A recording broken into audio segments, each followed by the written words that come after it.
નમસ્કાર વિદ્યાર્થી મિત્રો, હું ઓડેજય ગુરુકૃપા એકેડમી ચેનલમાં આપ સૌનું હાર્દિક સ્વાગત કરું છું. વિદ્યાર્થી મિત્રો, આપણે ધોરણ 9ની અંદર આગળના જે બ્રિજ કોર્સના જે પાઠ ભણ્યા આપણે યુનિટ 1 થી 4 એની અંદર આપણે ફકરામાંથી પ્રશ્નોના જવાબ શોધીને લખતા શીખ્યા. બરાબર. પછી જે ડાયાગ્રામ આપેલો હોય એટલે કે આલેખ આપ્યો હોય એમાંથી પ્રશ્નોના જવાબ કેવી રીતના શોધીને લખવા એ આપણે શીખ્યા. પછી આપણે એકવચન અને બહુવચન એટલે કે સિંગ્યુલર અને પ્લુરલ બરાબર એ શબ્દો કેવી રીતના બનાવવા, બરાબર, એ શબ્દોનો ઉપયોગ ક્યાં કરવો એ આપણે શીખી ગયા. તો મિત્રો, આજનો જે વિડીયો છે એ આર્ટિકલનો છે. બરાબર.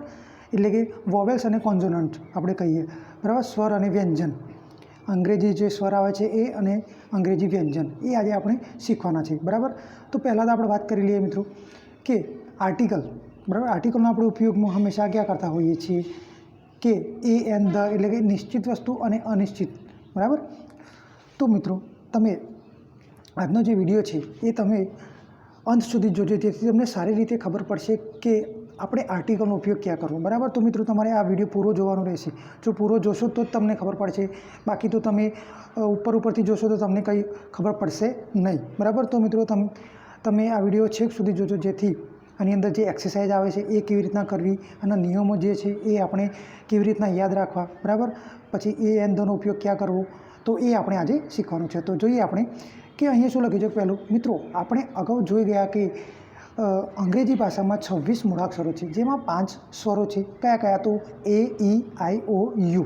અને જે ગુજરાતી મૂળાક્ષરો છે જે ક થી જ્ઞ, એની અંદર પણ આપણા સ્વરનો સમાવેશ થયેલો છે કે અ, આ, ઈ, ઉ, એ, ઐ, ઓ, ઔ, અમ, અહ. એ પણ શું છે? ગુજરાતી સ્વરો છે. બરાબર. પછી આપણે અંગ્રેજી અહીંયા શું કહે છે કે યુ સુધીના જે છે, બરાબર, એ સ્વરો છે. પછી કહે છે કે 21 મૂળાક્ષરો છે. કયા? તો એ પછી વધેલા તે બી, સી, ડી, એફ, જી, એચ, જે, કે, એલ, એમ, એન, પી, ક્યુ, આર, એસ, ટી, વી, ડબલ્યુ, એક્સ, વાય, ઝેડ. એ શું છે? વ્યંજન એટલે કે કોન્સોનન્ટ. અહીંયા લખ્યું છે કે સ્વરને અંગ્રેજીમાં શું કહેવાય? તો વોવેલ એટલે કે વોવલ અથવા વાવલ પણ કહે છે, જ્યારે વ્યંજનને કોન્સોનન્ટ પણ કહે છે.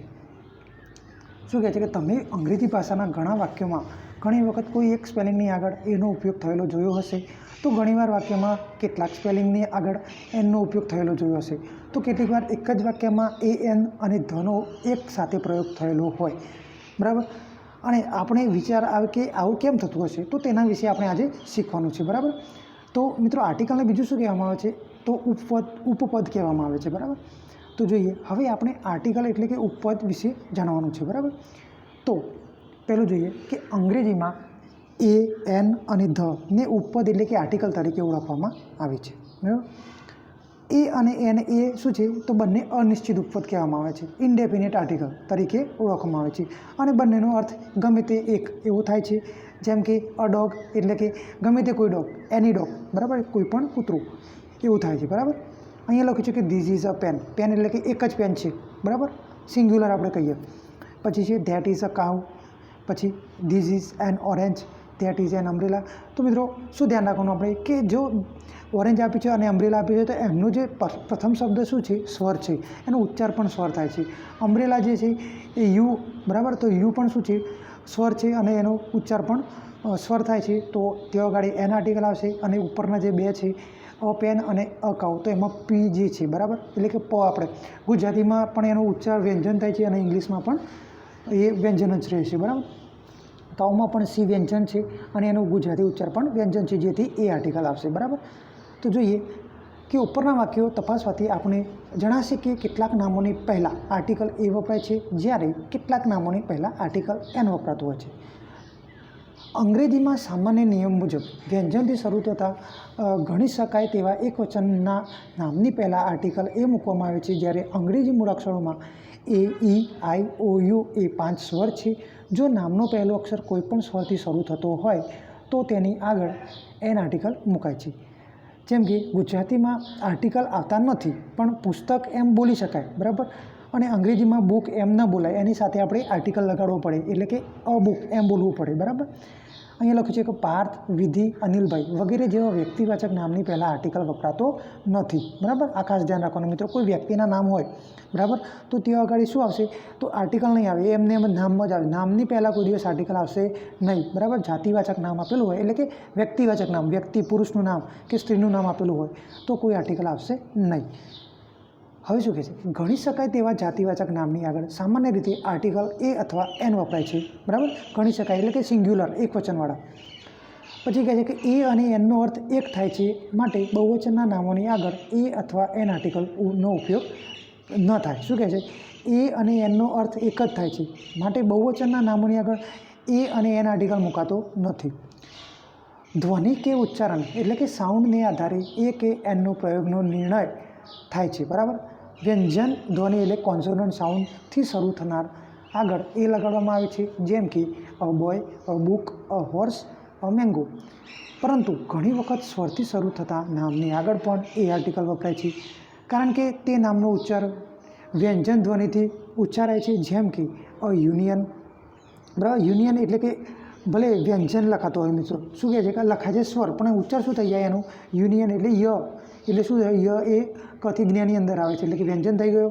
પછી યુનિવર્સિટી, પછી યુરોપિયન, તો એનો તમે ગુજરાતી ઉચ્ચાર કરો તો શું થઈ જશે, તો વ્યંજન થઈ જશે, બરાબર. કથી જ્ઞાની અંદર આવે છે એટલે યુરોપિયનનું ય થશે, યુનિવર્સિટીનું પણ ય થશે.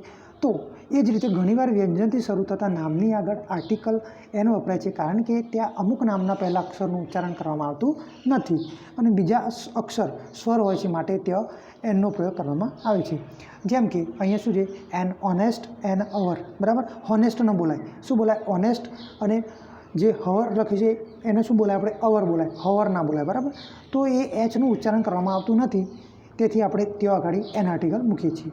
હવે ધની વાત કરીએ તો ધ એ નિશ્ચિત ઉપપદ કહેવાય, એટલે કે ડેફિનેટ આર્ટિકલ, કારણ કે તેનાથી કોઈ નિશ્ચિત વ્યક્તિ કે વસ્તુનો નિર્દેશ થતો હોય છે, બરાબર. તો અહીંયા વાક્ય લખ્યું છે કે ધીસ ઇઝ અ મેંગો. એક જ વસ્તુની વાત બે વખત કરવામાં આવી હોય મિત્રો, ખાસ ધ્યાન રાખવાનું, તો પાછળની જે ખાલી જગ્યા બીજી હોય એની અંદર ધ આર્ટિકલ હંમેશા આવતું હોય છે. તો જોઈએ આપણે કે ધીસ ઇઝ અ મેંગો અને ધ મેંગો ઇઝ સ્વીટ. આ મેંગો છે અને મેંગો કેવું, એટલે કે કેરી કેવી છે, મીઠી છે, બરાબર. મીઠી, સ્વીટ એટલે મીઠું.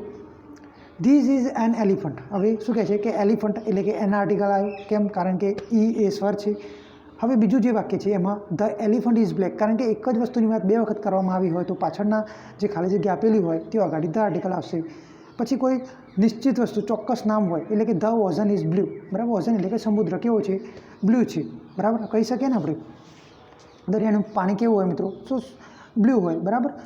તો અહીંયા શું કહે છે કે ઉપરના વાક્યોને વાંચતા આપણે ખ્યાલ આવશે કે જ્યારે કોઈ પણ અનિશ્ચિત પ્રાણી કે પદાર્થના નામનો પહેલીવાર ઉલ્લેખ થાય ત્યારે એકવચનમાં તે નામની પહેલાં શું કહે છે, તો આર્ટિકલ એ અથવા એન મુકાય છે, પરંતુ તે જ પ્રાણી કે પદાર્થના નામનો ફરીથી ઉલ્લેખ થતો હોય ત્યારે નિશ્ચિતતા બતાવવા તેની આગળ આર્ટિકલ ધ મૂકવામાં આવે છે, બરાબર. તો અહીંયા જોઈએ એકવચન અને બહુવચન બંને પ્રકારની જાતિવાચક નામની આગળ આર્ટિકલ ધ મુકાતો હોય છે, એટલે કે ધ પેન તો ધ પેન્સ, ધ બુક તો ધ બુક્સ, બરાબર. વિશેષ પુસ્તકના નામની આગળ આર્ટિકલ ધ વપરાય છે, જેમ કે ધ રામાયણ અને ધ વેદાસ, બરાબર. ધ મહાભારત પણ આવી જાય, બરાબર. પછી ધ બાઇબલ પણ આવી શકે છે, બરાબર. ધ ગીતા પણ આવી શકે છે. તો અહીંયા જોઈએ એના પછી સન, મૂન, સ્કાય, અર્થ જેવા કુદરતના એકમાત્ર પદાર્થોના નામની પહેલાં પણ હંમેશા આર્ટિકલ ધનો ઉપયોગ થતો હોય છે, બરાબર. એટલે કે the sun, the moon, the sky અને ધ અર્થ.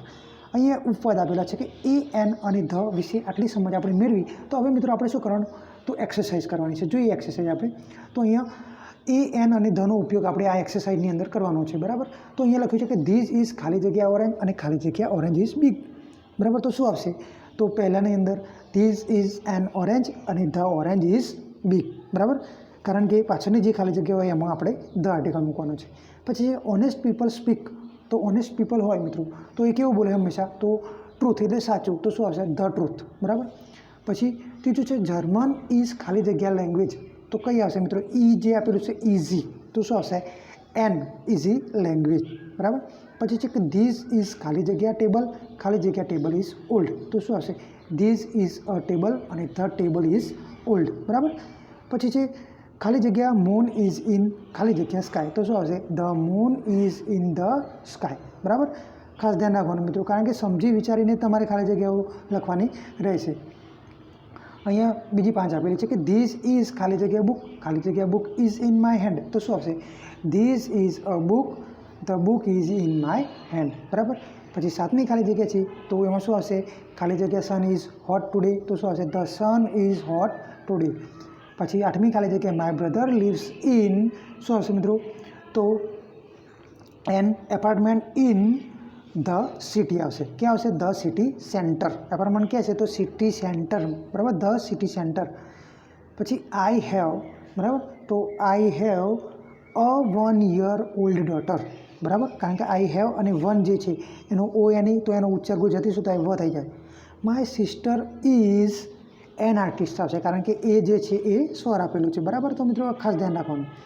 પછી અહીંયા ક્વેશ્ચન 2 છે, એની અંદર એ એન અથવા ધમાં તમારે ખાલી જગ્યા પૂરવાની છે, બરાબર. એ એન ધ વડે.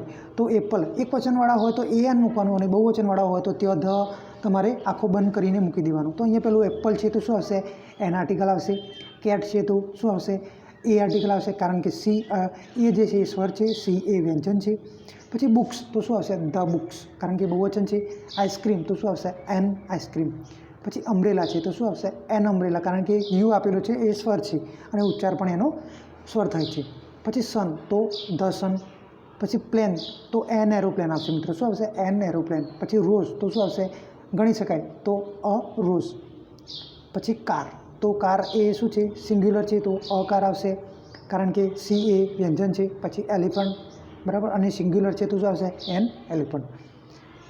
હવે નીચેની જે ખાલી જગ્યાઓ છે એની અંદર મિત્રો આપણે શું કરવાનું છે? તો કયો આગળ આપણે અહીંયા આર્ટિકલ મૂકવાનો છે એ જોવાનું છે કે નીચેના વાક્યમાં જ્યાં જરૂરી હોય ત્યાં ઉપપદ મૂકીને વાક્ય ફરીથી લખવાનું છે. તો અહીંયા what kind of bird is that, બરાબર, તો શું આવશે? તો એની અંદર આપણે આર્ટિકલ ક્યાં મૂકવાનો છે મિત્રો? તો આપણે જોઈએ કે વોટ કાઇન્ડ ઓફ બર્ડ આપેલું છે તો ત્યાં આવશે ઓફ અ બર્ડ આવશે. શું આવશે મિત્રો? Of a bird is that, બરાબર.